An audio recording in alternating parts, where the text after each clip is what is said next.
Hello everyone, welcome to my organic garden. तो आज की जो मेरी वीडियो है वो एक बहुत ही इम्पोर्टेंट टॉपिक के ऊपर है।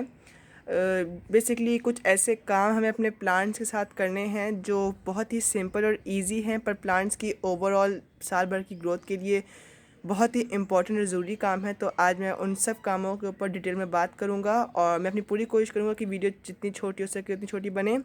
लेकिन सारी चीज़ों को भी, सारे टॉपिक्स को भी कवर करना ज़रूरी है, तो मैं अपने बेस्ट देने की पूरी कोशिश करूँगा।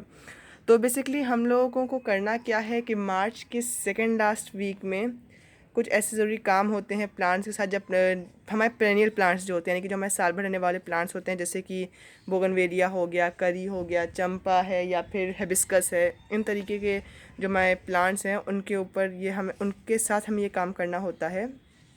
तो मैं एक एक करके सारे काम के ऊपर बताऊंगा। तो जो सबसे पहला काम है वो है प्लांट्स की कटिंग करना।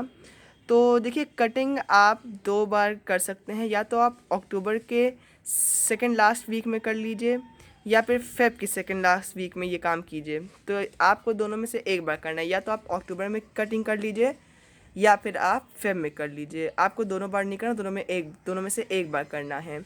और देखिए, जो इन लोगों के यहाँ गर्मी थोड़ा सा जल्दी आने का हो, मतलब आ जाती है, जैसे कि राजस्थान वाले एरिया हैं, तो वो ये काम फेब की सेकंड लास्ट वीक तक कर लीजिए।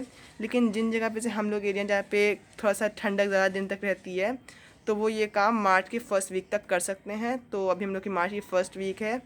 आज 6 है मार्च की, तो मैं ये काम आज करने जा रहा हूँ, तो मैंने सोचा आपके साथ भी शेयर कर लिया जाए। तो बेसिकली जिन जगह पे अभी भी हम लोग के यहाँ धूप रहती है, लेकिन उस हवा जो रहती है वो ठंडी ही रहती है, तो जब ऐसा मौसम अभी है हम लोग का, तो अभी ये काम हम लोग बहुत ईजिली कर सकते हैं। तो सबसे पहले कटिंग करना है प्लांट्स की। तो जो लोग हम कटिंग अक्टूबर में कर चुके हैं वो लोग इस टाइम ना करें, और जिन लोगों ने नहीं कि वो इस टाइम कर लें। तो आपको बेसिकली कटिंग में करना क्या है, मैं आपको एक बार बता देता हूँ। तो मेरे एक दो प्लांट्स ऐसे हैं जिनकी कटिंग मैंने अक्टूबर में कर दी थी, जिसमें से एक बेला है और फालसा भी है। तो इनकी कटिंग अब मुझे करने की ज़रूरत नहीं है, मैंने उस टाइम बेले की कटिंग कर दी थी। तो अब इस टाइम देखिए बेले में कितनी अच्छी ग्रोथ स्टार्ट हो चुकी है, बिल्कुल न्यू लीव्स हैं, इसलिए इनका कलर काफ़ी लाइट है और बहुत ही खूबसूरत है। इसी तरीके से देखिए मेरे फालसे में कितनी ज़्यादा अच्छे से ग्रोथ स्टार्ट हुई है, जबकि इनकी जो पुरानी डंडियाँ हैं वो बहुत लंबी हो चुकी हैं और उनमें कुछ भी नहीं है। लेकिन जो पुरानी, जैसे मैंने इसकी इन सबको काट दिया था, तो नीचे से इसमें काफ़ी अच्छी ग्रोथ हो चुकी है। तो अब मैं इनमें कटिंग नहीं करूँगा। पर जिसमें मैंने कटिंग नहीं की थी, जैसे कि सबसे अच्छा एग्जांपल मैं आपको दूँ तो सेवर का है, तो उसमें मैंने इस टाइम कटिंग कर दी है। बेसिकली इसे आप अपने जिन भी पेरेनियल प्लांट्स को आपको जो शेप देना दीजिए, जितना आपको उसकी कटिंग करनी है, प्रॉपर जो कटिंग हम लोग करते हैं जैसे आपको करनी है वो आप इस टाइम कर सकते हैं। जो आपको शेप देना है सेम दे सकते हैं। तो ये बहुत ही ज़रूरी काम है, तो ये आप कर लिए। देखिए मैंने अपने सेवर के प्लांट की कुछ दिन पहले ही यहाँ से देखिए सब कटिंग की थी। कटिंग के आपको मार्क्स दिखाई दे रहे हैं, और कुछ को छोड़ दिया था ताकि इसमें थोड़ा सा अच्छे से ग्रोथ होती रहे। तो अब देखिए इसमें ग्रोथ भी स्टार्ट हो गई है। ये जो आपको यहाँ पे बड दिख रही है, मैं इसको, ये देखिए। तो जैसे कि आप ये देखिए जो मेरे स्टेम है उससे कितनी अच्छी सी जो बड निकल रही है। तो ये प्लांट में नई ग्रोथ हो रही है। ऐसे ही पीछे की तरफ भी नई नई देखिए यहाँ पे इस जगह पे ग्रोथ हो रही है। तो कई सारी जगहों से नई नई ग्रोथ हो रही है। हर टिप पे जहाँ पे पत्ती थी वहाँ पे नई नई ग्रोथ होना स्टार्ट हो रही है। जैसे कि यहाँ पे भी बहुत छोटी सी है, उसमें ग्रोथ स्टार्ट हो रही है। तो इस तरीके से ओवरऑल प्लांट में ग्रोथ होना स्टार्ट हो रही है। तो इसमें आपको जिन भी प्लांट की कटिंग करना चाहिए देखिए मैंने इसकी भी कटिंग कर दी, जेड की भी कटिंग कर दी। तो जो फर्स्ट चीज़ है वो आपको कटिंग करना है। सेकंड चीज़ ये है कि जब आप प्लांट की कटिंग कर लेंगे तो कटिंग के बाद आपको उस प्लांट में खाद देनी है।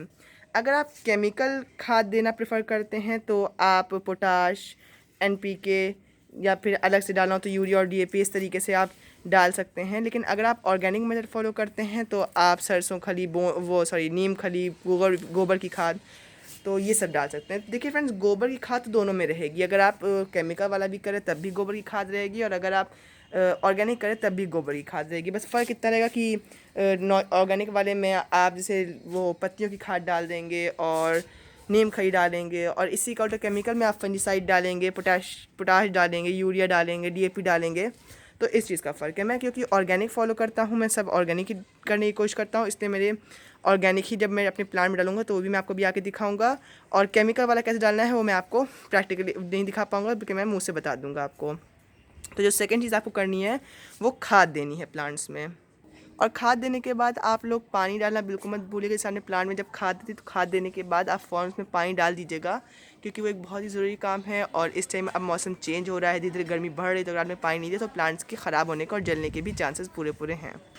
और चाहे आप कटिंग प्लांट की कीजिए या ना कीजिए, लेकिन खाद देना बहुत ही इम्पोर्टेंट है, तो खाद ज़रूर दीजिएगा।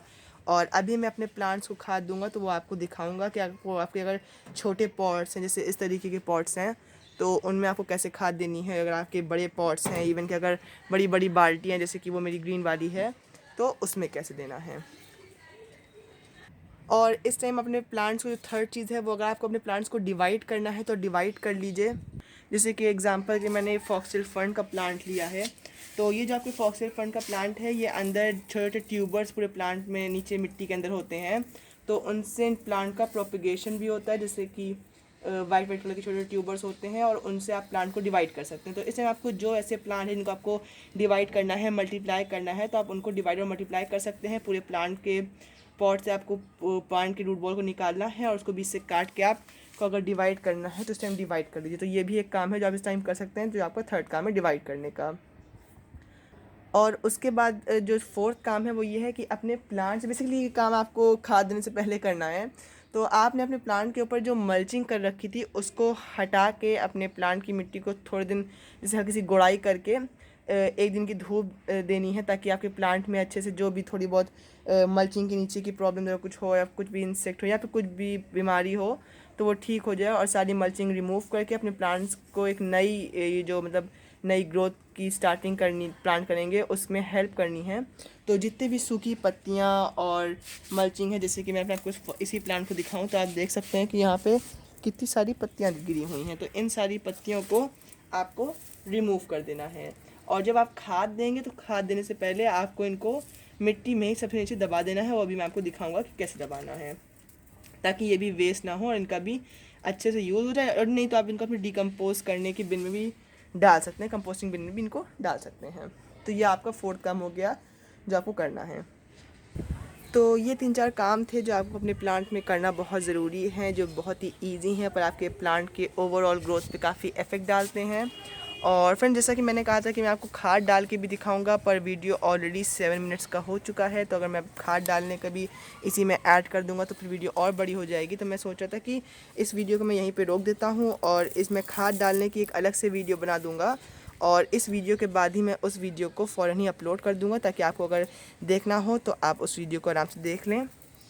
तो फिर खाद डालने की वीडियो मैं अलग से बना कर फ़ौरन ही अपलोड कर दूंगा। और एक चीज़ और मुझे आपको बतानी थी कि इस टाइम जितने भी प्लांट्स, मतलब आपको समर के लिए जितने भी सीड्स लगाने हैं, तो जितने भी आपको समर के सीड्स इस टाइम लगाने हैं, चाहे वो फ्लावरिंग सीड्स हों, चाहे वो आपके वेजिटेबल सीड्स हो, तो उनको भी आप इस टाइम लगा लीजिए। अभी ये टाइम है, बेस्ट टाइम है, 15 मार्च तक का टाइम है आपके पास सीड्स लगाने का। वैसे आप उसके बाद भी लगा सकते हैं, पर बेस्ट है, बेटर है कि आप 15 मार्च से पहले पहले सीड्स लगा लीजिए। और ये देखिए, ये मेरे मार्गरेट का फ्लावर था जो सूख गया, और मार्गरेट जो आपके, ये देखिए सूखने से पहले से उसका व्यू, तो सूखने के बाद इसके ऊपर की जो छोटे छोटे जिससे आपकी पेटल्स अटैच थी वो सब अपने आप ही गिर गए। और अब ये जो आपको ब्लैक कलर का दिख रहा है, ये बेसिकली इसका सीड्स है, इनके सीड्स हैं। और जब आप इनको धीरे से प्रेस करके हटाने की कोशिश करेंगे तो ये देखिए, ये इस तरीके से हट जाएंगे, और पीछे का आपका ये जो पूरा व्यू है, सॉरी व्यू मैं कह रहा हूँ, जो पीछे का आपका ये बचेगा ये आपका वेस्ट है,